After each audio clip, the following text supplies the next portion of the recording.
Clinical pathology में जनाब सब लोगों को वेलकम है। तकरीबन सिलेबस हमारा एंड हो चुका है और आखिरी चंद लेक्चर जो हैं वो हम देख रहे हैं। उसके बाद इंशाल्लाह रिवीजन स्टार्ट कर देंगे। इसमें आज हम पेरिटोनियल फ्लूइड को देखेंगे, ठीक है। सबसे पहले तो आपको मैं ये बता दूं कि पेरिटोनियल फ्लूइड होता क्या है, कहाँ पर पाया जाता है। पेरी का मतलब होता है इर्द गिर्द, टोनियल कैविटी, पेरिटोनियल कैविटी जो है ये आपकी अब्डोमिनल कैविटी को ही कहते हैं, जिसमें आपका जो स्टमक है और इंटेस्टाइन वगैरह हैं, ठीक है ना। मतलब थोरेसिक कैविटी से नीचे पेरिटोनियल कैविटी है और इसके बाद जो है वो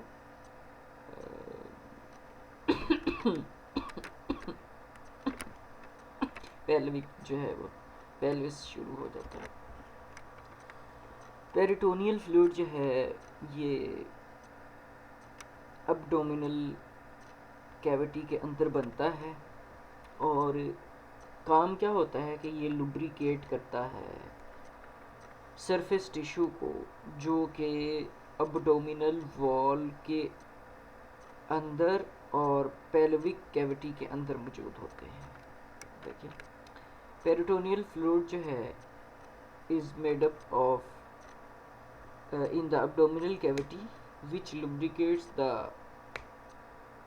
surface of tissues that line the abdominal wall and pelvic cavity. thoracic cavity के नीचे abdominal walls के अंदर और pelvic cavity के अंदर जितने भी organs हैं उन सब को ये lubricate करता है और इसको हम बोलते हैं पेरिटोनियल फ्लूइड। ये पेरिटोनियल कैविटी के अंदर जो है वो बनता है। ये मोस्ट ऑर्गन्स को कवर करता है एब्डोमिनल कैविटीज़ के अंदर। सॉरी, अगर इसका वॉल्यूम ज़्यादा हो जाए पेरिटोनियल कैविटी के अंदर, पेरिटोनियल फ्लूइड का लेवल अगर ज़्यादा हो जाता है तो इसको हम एसाइटिस बोलते हैं, एसाइटिस, ठीक है ना।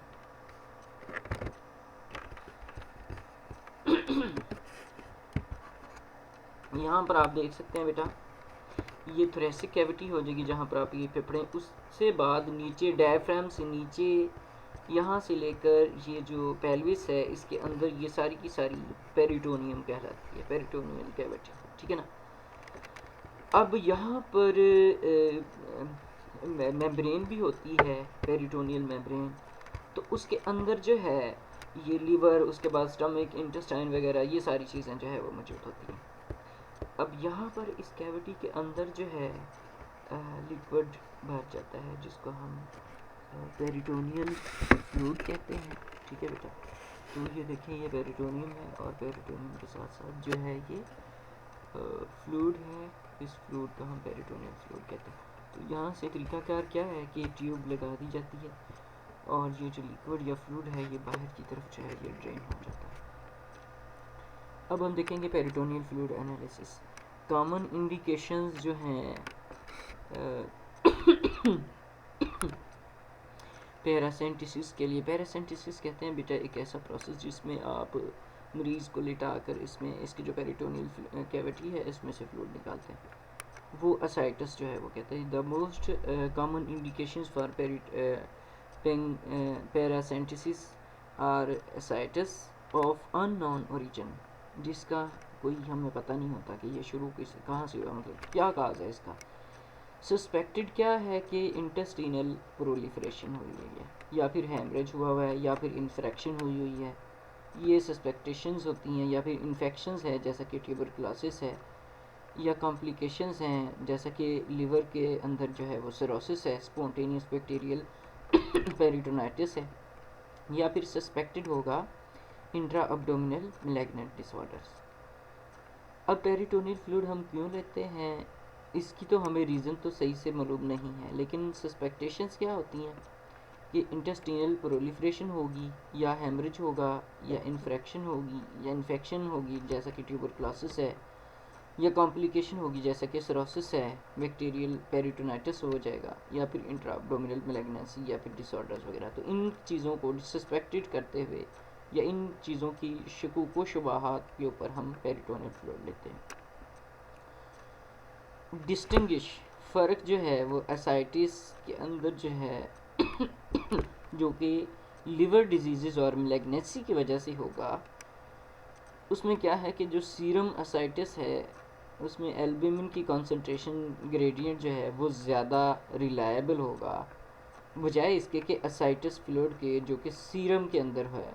सीरम रेशो जो हम लेते हैं एल्ब्यूमिन की टोटल प्रोटीन के साथ या फिर लैक्टेट डिहाइड्रोजिनेज के साथ। ठीक हो गया।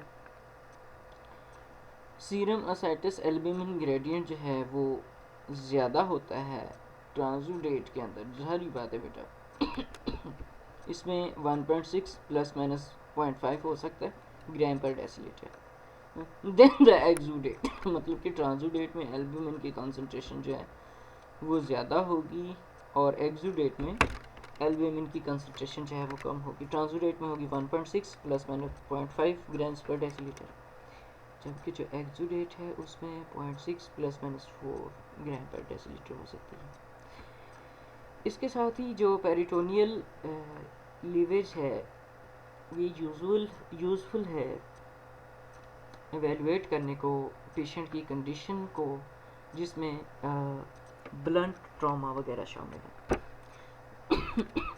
इसके साथ साथ पेरिटोनियल लेवेज जो है ये मुश्तमिल होता है, मतलब कि इसमें हम इंसर्ट करते हैं पेरिटोनियल डायलिसिस कैथेटर को एब्डोमिनल कैविटी के अंदर एक छोटे से mid line infra umbilical incision के ज़रिए, ठीक है ना, इंफ्रा अम्बिलिकल इंसिजन के ज़रिए जो है हम डायलिसिस कैथेटर जो है एब्डोमिनल कैविटी के अंदर ऐड करते हैं और इससे हम पेरिटोनियल फ्लूइड को हासिल करते हैं। अब उसके बाद बेटा आ जाता है क्राइटेरिया कि हम किस तरह से ब्लंट पेनिट्रेटिंग ट्रॉमा को या पेरिटोनियल फ्लूइड को किस तरह से हम एनालिसिस करते हैं।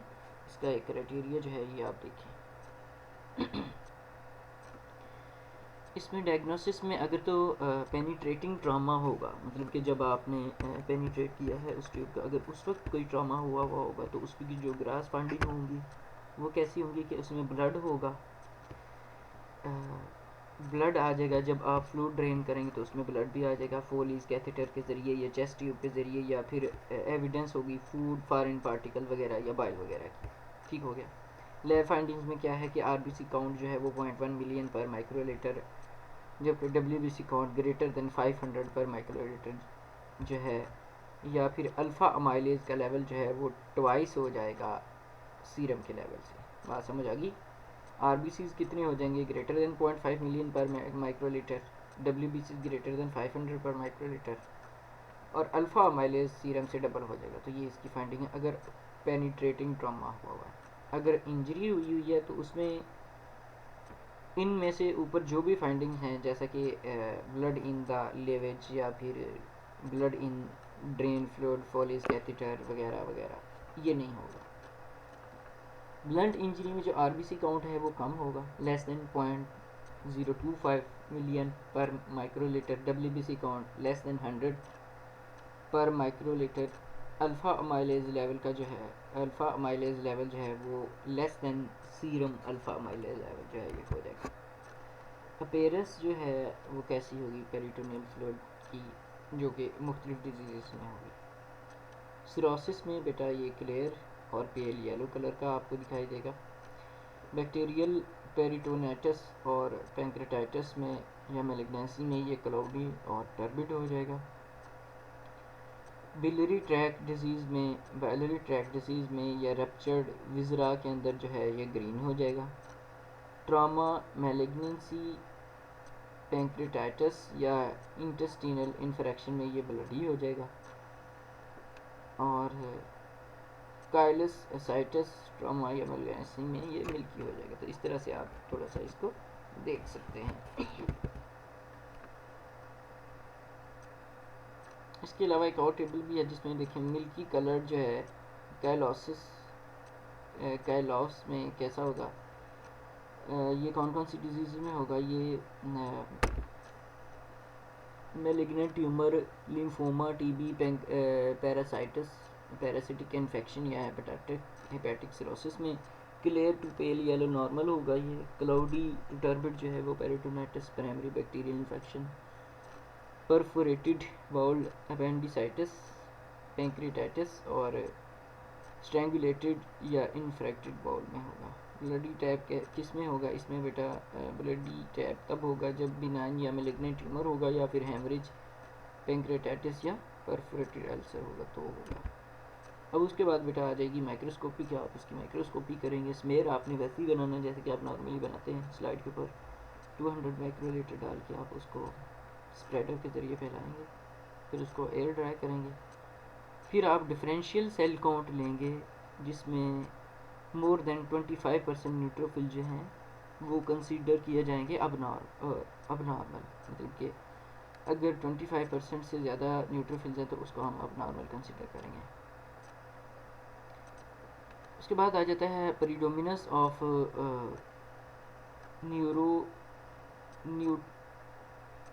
न्यूट्रोबैक्टीरियल इन्फेक्शन एंड एब्सोल्यूट न्यूट्रोफिल्स। ठीक है। काउंट ऑफ मोर देन 250 पर माइक्रोलीटर जो है वो इंडिकेटिव होगा स्पॉन्टेनियस या सेकेंडरी बैक्टीरियल पेरिटोनाइटिस में।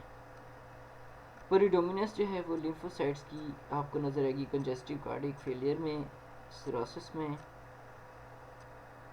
नेफ्रोटिक सिंड्रोम में, कैलोस में, कैलोस अफ्यूजन में। उसके बाद ट्यूबरकुलोसिस, पेरिटोनाइटिस और मैलिग्नेंट डिसऑर्डर्स वगैरह के अंदर।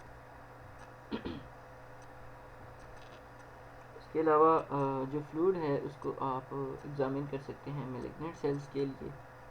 ठीक है जी, ये आप कर सकते हैं माइक्रोस्कोपी में ना।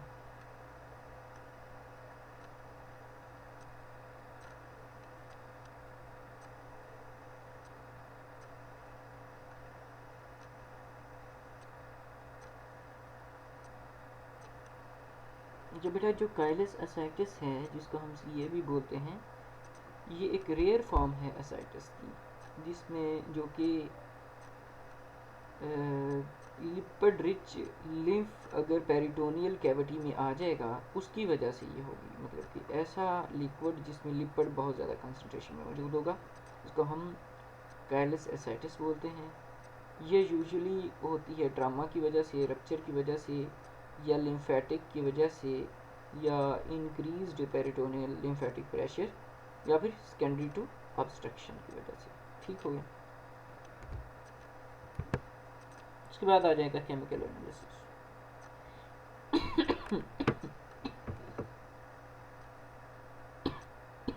केमिकल एनालिसिस के अंदर जो है वो टोटल प्रोटीन एस्टिमेशन जो है वो has little value in differentiating between the transudates and exudates. मतलब कि टोटल प्रोटीन एस्टिमेशन जो है इसकी वैल्यू जो है वो बहुत कम होगी, जो कि डिफरेंशिएट करेगी ट्रांसुडेट और एक्सुडेट को।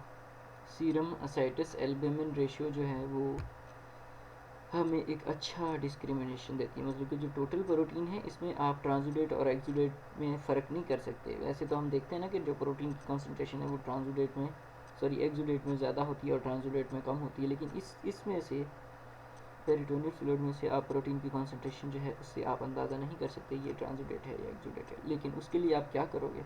उसके लिए फिर आपको एल्बुमिन रेशियो लेनी पड़ेगी जो कि आपको अच्छा डिस्क्रिमिनेशन देगी।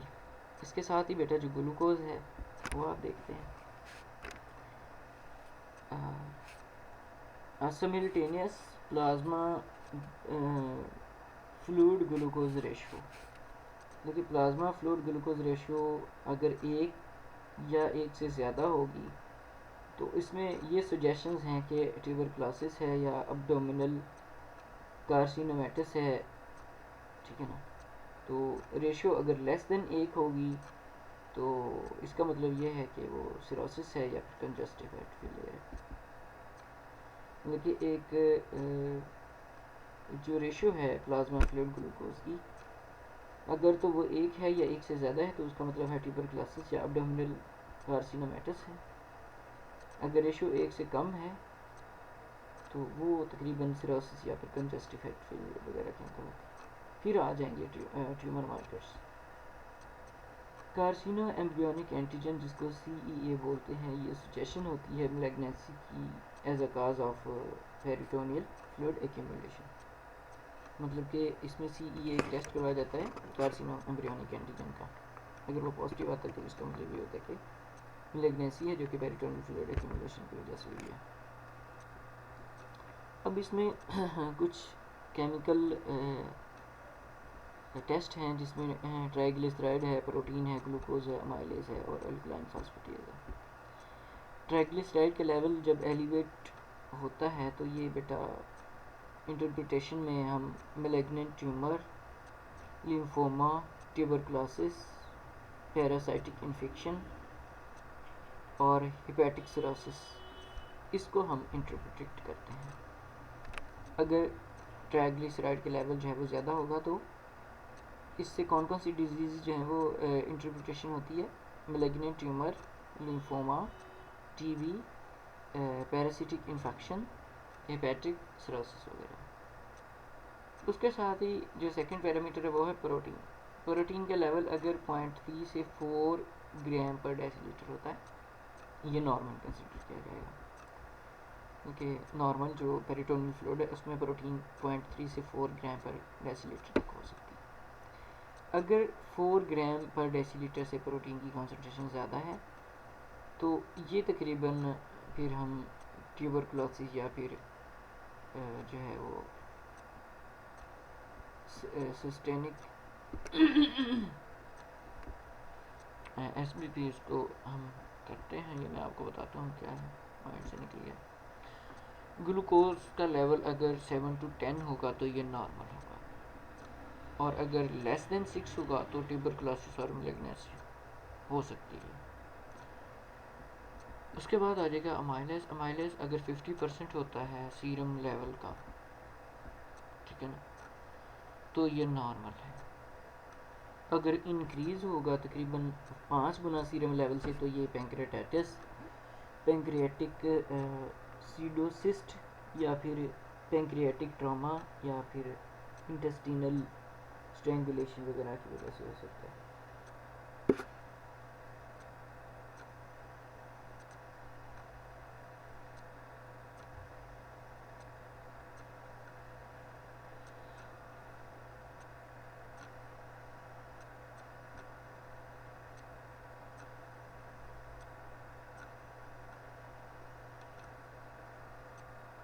अच्छा, SBP कहते हैं स्पॉन्टेनियस बैक्टीरियल पेरिटोनाइटिस को, स्पॉन्टेनियस बैक्टीरियल पेरिटोनाइटिस को, ठीक है। मतलब कि प्रोटीन का लेवल अगर ग्रेटर देन 4 ग्राम्स पर डेसीलीटर होगा तो फिर ये आप ट्यूबरकुलोसिस या स्पॉन्टेनियस बैक्टीरियल पेरिटोनाइटिस, ठीक है। अच्छा, इसके साथ ही अल्कलाइन का भी अमाइलेज का हमने देखा 50% अगर सीरम लेवल का होगा तो नॉर्मल है, अगर 5 गुना सीरम लेवल से बड़ा होगा तो ये पैंक्रेटाइटिस या पैंक्रियाटिक सीडोसिस्ट या पैंक्रियाटिक ट्रॉमा या फिर इंटेस्टिनल स्ट्रैंगुलेशन वगैरह होगी। अल्कलाइन फॉस्फेटेज जो है ये इंक्रीज़ होगा बाउल प्रोलिफरेशन और स्ट्रैंगुलेशन के अंदर। इंजाइम्स इंजाइम्स में जो है बेटा वो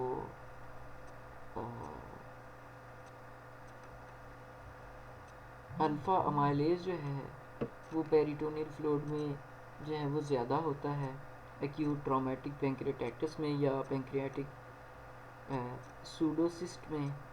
ताहम जो लाइपेज है इसकी डिटर्मिनेशन जो है ये मोर रिलायबल है पैंक्रेटाइटिस की डायग्नोसिस के अंदर। हायर लेवल जो है अल्कलाइन फॉस्फेटेज का फ्लूइड के अंदर जो है ब्लड की बजाय अगर फ्लूइड के अंदर ALP का लेवल अगर ज़्यादा है तो इसमें पेशेंट को जो है वो ये सजेशन होती है कि वो बाउल स्ट्रैंगुलेशन या फिर इंटेस्टिनल परफोरेशन है या फिर ट्रॉमेटिक हीमोपेरिटोनियम है उसका, अगर ALP का लेवल ज़्यादा है, ठीक है ना, ब्लड से। अगर लैक्टेट डिहाइड्रोजिनेज जिसको हम एल डी बोलते हैं, इसकी रेशो अगर ज़्यादा है 0.6 से एसाइटिक फ्लूइड की और ब्लड में जो है, देखिए ना, lactate dehydrogenase ratio of more than 0.6 of Asiatic fluid and blood is suggestive of abdominal malignancy. अगर 0.6 से ज़्यादा है तो वो सजेशन है एब्डोमिनल मैलिग्नेंसी।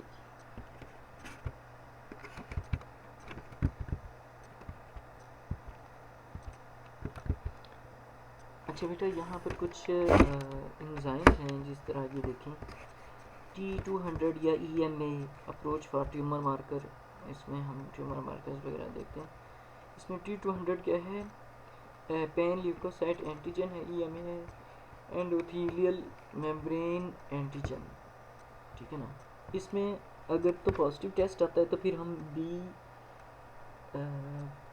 और T सेल मार्कर्स करवाते हैं, जिसमें TDT जिसको टर्मिनल डीऑक्सी न्यूक्लियोटिडाइल ट्रांसफरेज बोलते हैं, और CALLA इसको बोलते हैं common acute lymphoblastic leukaemia antigen, ये करवाएंगे। अगर T200 जो है वो नेगेटिव आता है, जिसमें EMA एपिथेलियल मेम्ब्रेन एंटीजन मतलब कि पॉजिटिव नेगेटिव आते हैं, तो फिर इसमें हम alpha anti chymotrypsin, alpha anti trypsin, ये करवाएंगे। फिर इसके साथ ही जो है वो CEA, ठीक है ना, और कैरेटिन और मोनोक्लोनल एंटीबॉडी, ये टेस्ट करवाएंगे। अगर T200 EMA epithelial membrane antigen अगर दोनों साइड्स पे नेगेटिव आता है तो फिर हम CEA, कैरेटिन,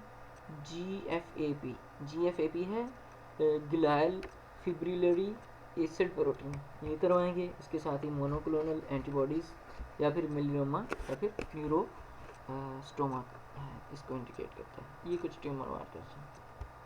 इसके बाद है microscopic examination. Microscopic examination microbiology में आप क्या करेंगे कि कल्चर पेरिटोनियल फ्लूइड का वो ज़रूरी होता है, ताकि माइक्रो ऑर्गेनिजम्स को आप डिटेक्ट कर सकें, ट्यूबरकुलोसिस या पेरिटोनाइटिस या फिर स्पॉन्टेनियस बैक्टीरियल पेरिटोनाइटिस को आप डिटेक्ट कर सकें। इसके अलावा वो कह रहे हैं कि इसमें आप एरोबिक और एनारोबिक कल्चर को इस्तेमाल करें, ताकि ऑर्गेनिज्म जो हैं उनको कार्बन डाइऑक्साइड जैसे कि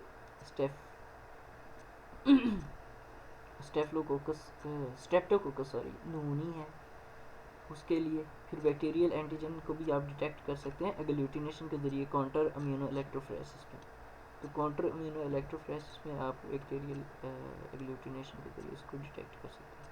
कि माइक्रोबायोलॉजी में आप या तो कल्चर लगा सकते हैं उसका, उससे आप माइक्रो ऑर्गेनिज्म को आइडेंटिफाई कर सकते हैं, ट्यूबरकुलोसिस को या पेरिटोनियाटिस स्पॉन्टेनियस बैक्टीरियल पेरिटोनाइटिस को। इसके लिए आप एरोबिक एनारोबिक कल्चर लगाएंगे, इसमें कार्बन डाइऑक्साइड वगैरह होगी, ताकि आप स्ट्रेप्टोकोकस निमोनिया वगैरह को अच्छे से देख सकें। इसके साथ ही बैक्टीरियल एंटीजन को भी आप डिटेक्ट कर सकते हैं एग्लूटिनेशन के ज़रिए काउंटर इम्यूनो इलेक्ट्रोफोरेसिस।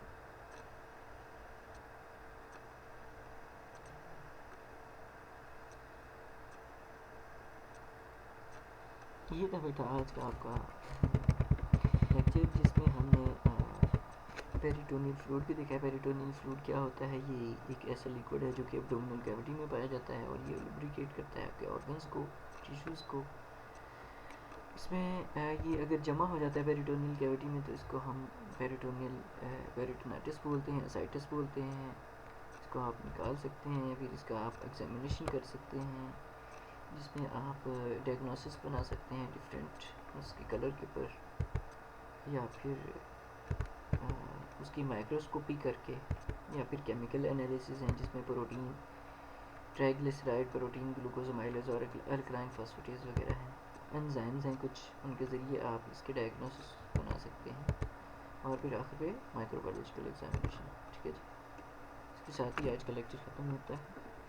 तो नेक्स्ट इंशाल्लाह 1 या 2 लेक्चर्स होंगे, उसके बाद आपका कोर्स कंप्लीट हो जाएगा इंशाल्लाह, फिर रिवीजन करवाएंगे। Thank you so much.